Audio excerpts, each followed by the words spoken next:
There's no way that I'm allowing my son to have an unnecessary surgery. No, I had the same condition and same surgery when I was a baby. Okay, well, last time I checked, you're not Wiley, so maybe you needed it, but he doesn't. Okay, so you'd rather him live with an easily fixable heart condition? Well, it's an elective surgery, right? That means that he doesn't actually need it. Just because it's elective surgery doesn't mean it's frivolous. But this surgery will give Wiley a better quality of life. How could you possibly object to that? I researched his condition on the internet. And now you're an expert?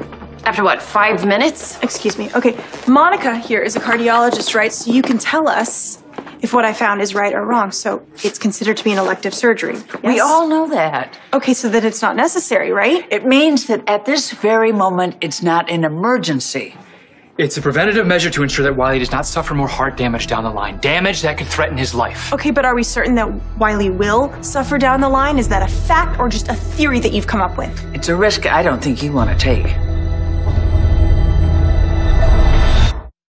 Look, Nell, I understand that you're scared. No parent welcomes the prospect of their child having to go through surgery. I mean, I don't know about that. Michael seems willing to let our son be operated on like he's a frog in a high school biology lab or something. God, what is wrong with you?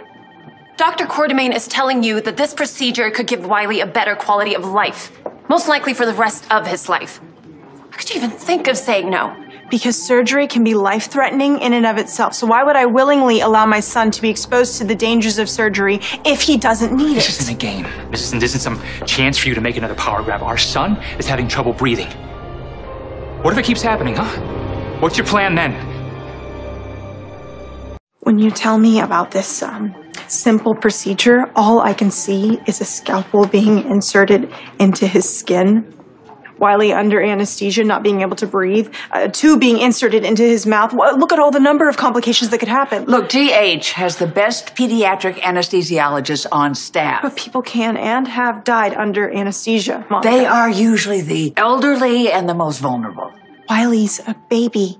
He's vulnerable. Wiley is a toddler. With the exception of his heart condition, he's as strong as an ox. Okay, well, what about hospitals and all the contagions that they have, Michael? We will do our very best to ensure that he is safe. Okay, and what about doctors on the internet who are always willing to prove something just to get kickbacks or for themselves in the hospital? Oh, well, good news now. No one in this hospital has to prove a damn thing. They've proven it just by being here. And if you should want some second opinions, I have colleagues worldwide that would be glad to look at Wiley's records. Why bother? They're just going to agree with you. Maybe there's a reason for that. I'm going to get the information anyway. Would you like a moment alone? Yeah, that would actually be great, considering Wiley's our son and not yours. I was asking Michael.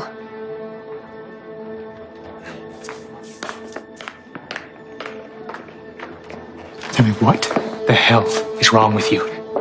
You're risking our son's health. Why? My mother said it herself.